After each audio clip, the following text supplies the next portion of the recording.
Apa itu PPKI? Program pendidikan khas integrasi membantu pelajar berkeperluan khas belajar di sekolah arus perdana. Realiti pelajar PPKI berbeza tetapi semua ingin belajar. Autism, Syndrome Down, masalah pembelajaran,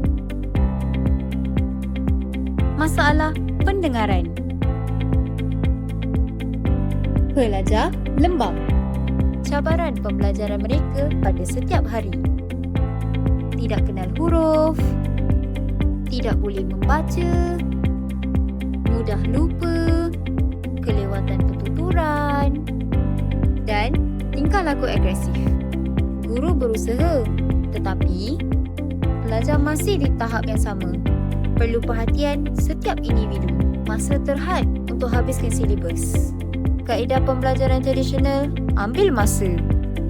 Guru akan merasa beban semakin berat, stres, penat dan gagal. Memperkenalkan PPKI ProKid, teknologi penyelesaian, bermain sambil belajar dengan apps, pembelajaran huruf dan audio.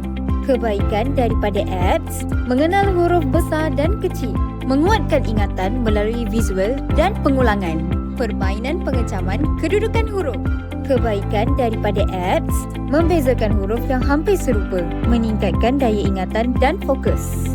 Ini memberikan kebaikan kepada guru dan pelajar, mengurangkan beban guru, menjimatkan masa, bantu mencapai objektif PDP. Untuk pelajar pula, akan lebih fokus, ingat huruf lebih mudah, seronok dan yakin belajar. Setiap langkah kecil membawa perubahan besar.